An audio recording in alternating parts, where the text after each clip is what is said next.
everyone, welcome back to DMC with Patricia. And today we are going to be talking about the green-eyed monster. So jealousy, it may be something that could be healthy, but there is also such thing as jealousy overdose. Well, it can take over our lives and prevent our true potential if we let it get a little bit too far. Have you ever felt like when your partner seemed to be a little bit too friendly with someone who makes you feel insecure?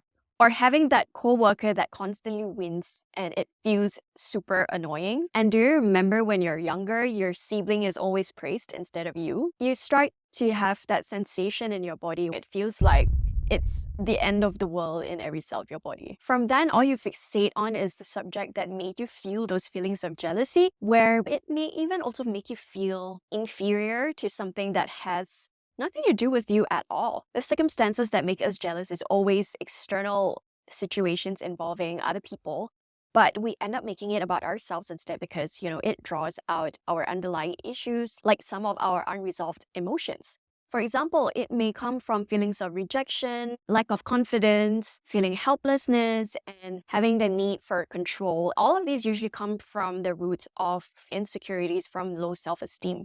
Well, it's not all our fault. Okay, let's talk a little bit about evolution psychology. So jealousy is an innate survival trait of the human being. It is a defense mechanism that, unfortunately isn't serving us too well in our current day and age as compared to 1,000 years ago. During our ancestors' hunter-gatherer times, this trait was actually needed to fulfill their primal instinct. Those who were jealous is more likely to survive and also reproduce, creating as large of a gene pool as possible. However, civilization progressed and our consciousness grew, and then it follows with law and order.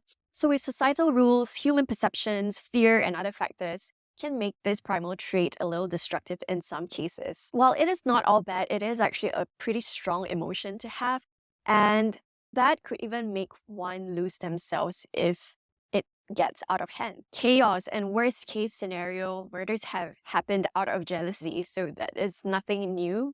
I'm going to be using the story of Sarah. So Sarah is in a relationship with James. They're both happily together, and one day Sarah meets James' new coworker, Kelly. Sarah immediately feels insecure around Kelly, who is not only beautiful and intelligent, but she also shares the same hobby with James, which is cycling, something Sarah has never been interested in.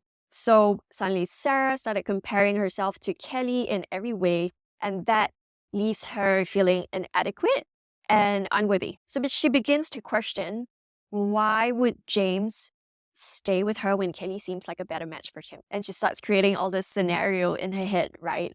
And as jealousy took over, Sarah became very uneasy whenever James is at work. But if you think about it, only one event occurred in reality, which is the introduction from Kelly to Sarah. And all the overthinking, the imagined competition all happened in Sarah's mind. Her fears are actually rooted in a future she's imagining where she will be losing James to someone else. That has a present and future attachment where Sarah is worrying about something that hasn't even happened yet in present time. Basically, leaving in the future. So in Sarah's case, she might believe that James will eventually be unfaithful to her, and this will lead to a self-fulfilling prophecy because the way we think and feel actually shapes our personal reality. We are wired to seek validation of our beliefs, whether conscious or unconscious. We want to be right. And when we hold a belief, we start to look for affirmation from our external world. So to validate her belief that James is eventually going to cheat on her, she will check his phone and hoping to even find something suspicious. And here's the thing. If you're looking for something that you don't like, you are going to find it. Or at least find something that you can interpret in a way that fits your narrative. And in some cases, you might even feel disappointed that you didn't find anything, right? That means that you have nothing to affirm your beliefs. You don't have anything to tell yourself like, hey, see, I told you, I know I've always been right. I had that gut feeling. And who is he to think that he's going to fool me? So along the way, Sarah might also be changing herself to someone that she is completely not. Like, for example, start to take interest in cycling or any other hobbies that James probably enjoy. and trying to basically mold herself into someone she's not. These could actually lead to manipulative behaviors where Sarah will take on a different identity because she feels inadequate in her own skin.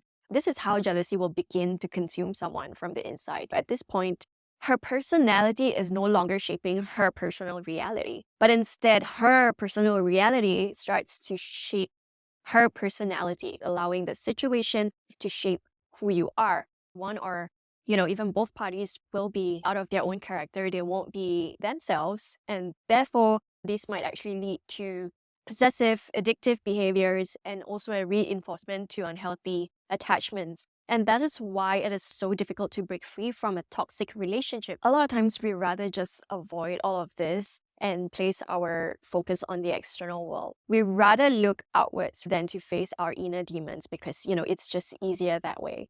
When jealousy happens, all we want to do is seek security and validation from someone else. Remember, security comes from within, not from James or not from anyone else. The more you seek validation from your partner, the more you risk pushing them away because the relationship will lose its natural flow.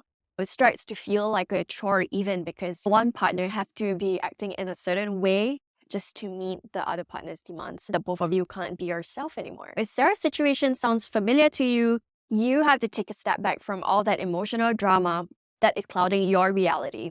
It is important to separate mental drama from your current reality and focus on your goal. By stepping back, you can stop this cycle before it gets too late. Sometimes jealousy is really not all bad. With the right amount, it can sometimes serve a purpose. But it's important to recognize the difference between passive jealousy and a proactive jealousy. Sarah, I'm going to be using Sarah for the entire video so we can understand a little bit more about Sarah's story. So now Sarah at her workplace, she has a coworker named Madeline, someone who always seems to outperform her, always closing a few more deals and attracting more people and building a stronger network. So this leaves Sarah feeling inadequate again, and she even convinced herself that she can never surpass Madeline no matter how hard she works. She's not going to be able to get better. And therefore, Sarah just feels helpless. So to make herself feel better, she says things like Madeline's success is based on luck, discounting the fact that Madeline actually put effort in working for all those success. But the truth is, there's no such thing as luck. Things don't happen by chance. Everything that shows up for you is for you.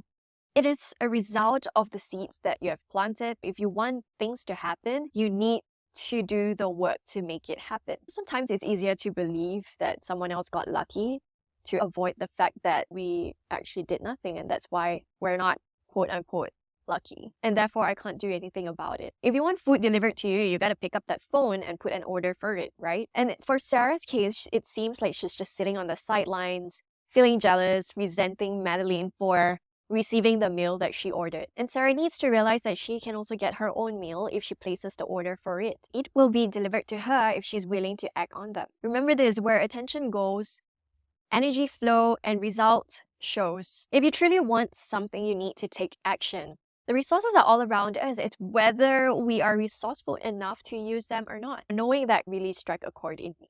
And that actually driven me to take action because it is very true that things are just within reach. We just have to take action to do it. What's stopping us from doing all of that is all the mental dialogue that does not serve us and prevents us from taking that step forward. Next, we're going to talk about the proactive jealousy, where it can actually be something that is kind of helpful. The kind of jealousy that sparks healthy competition. If Sarah was experiencing proactive jealousy, she would always push herself to one-up Madeline at every opportunity. Do you know someone like this? I'm pretty sure we know someone like this. The mindset would be, anything you do, I can do better. So this drive could potentially propel Sarah to go above and beyond and achieving more than what she might have otherwise. That's the upside of it. And the downside is that Sarah's competitive mindset might impact her relationship with Madeline. Madeline will be able to tell that her actions are very deliberate and may cause some friction. When someone usually attaches their self-worth to their achievements, they constantly see life as a competition, comparing themselves to others in nearly every situation. While this proactive jealousy can push Sarah towards success, it's important to recognize when it starts to create tension and division. Some people just can't help being this way because of how they were conditioned as a child. We bring our childhood experiences to our adult life. A lot of us are actually still running the same programming, and therefore let's jump into understanding a little bit about Sarah's childhood experiences. Why is she feeling so insecure within? If you have siblings, you might be able to understand this. Many of us have experienced being compared to our sibling, whether it's about grades or talents or behavior. These comparisons have a profound impact on our self-esteem. No matter how well we do, no matter how hard we try, it's never good enough, especially when it's our sibling. We feel like we're the second choice all the time. You and your sibling, you're both different, two different people. When our parents actually favor that sibling or favor their personality and characteristic, they just expect, their other child to be more like the other sibling. Take Sarah as an example. Growing up and feeling like you have a sibling that's always a little bit more talented, a little bit more successful. Sarah is constantly hearing things like, why can't you be more like your brother or your sister? Look how well your sister did on her exam.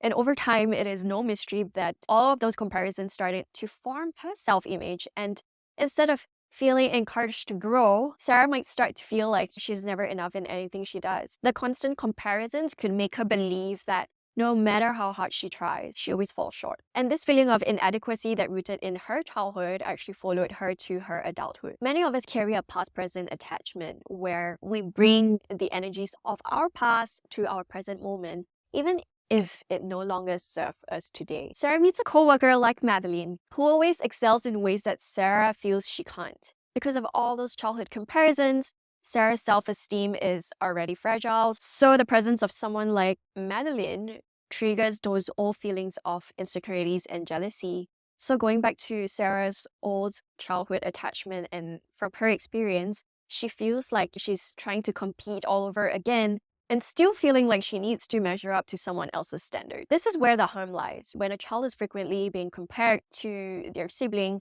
they can internalize that belief as their own self-worth that is tied to how they perform compared to others. They may begin to seek the validation externally and constantly looking for ways to prove themselves. And over time, this mindset can erode their self-esteem and leaving them vulnerable to feelings of jealousy, inadequacy whenever they perceive someone as better. In our culture, especially the Asian culture, it doesn't have to be a sibling that we're being compared to. It could be, a cousin, a neighbor, or, someone that we don't even know. Our parents will often compare us to their achievement. Human beings are like that. We want what we don't have. What we don't have in our child, we want it from someone else's child. Their intention is that, yes, they probably want their kids to do better as what they perceive as better, right? Being more successful. However, a big part of it comes from their pride. The pride of a parent that they're able to raise their kid in a better way that their peer would. As a parent, sometimes you need to just remember to reevaluate, like, what are your intentions? Having a clear intention is going to help you make better decisions to what are the actions you're going to take to help your child. It's always good to, recollect yourself and try to think if your reaction or your response was for yourself or for your child. Next time, if you're feeling jealousy, just know that it is a chance for you to start working on yourself. Don't feel like, you're less or anything else. Don't feel like you need to or you're obligated to please someone else to gain validation from other people. Because what's most important is how you see yourself. I used to be a very jealous person and a person who is always seeking external validation. Like, I know I really wanted to stop relying and giving the power to other people to make me feel my own self-worth. Whatever you built for yourself, it will always stay with you. When you bring this confidence and you bring this, powerful self-worth into any place that you go, no one will be able to step over you. No one will be able to manipulate you or deceive you in a way that will not benefit you. With this, you're going to have very strong boundaries, and that would actually make you more respectable. When you can honor yourself, when you can respect yourself, that is what you're going to get from other people. So I'm here again to remind you that everything comes from within. If you feel jealousy creeping in, take it as an opportunity to reflect. Perhaps, because it is a sign of an old wound within you that needs healing, we can always shed the old beliefs, the habits, the emotions that no longer serve us, Change is always just on the horizon.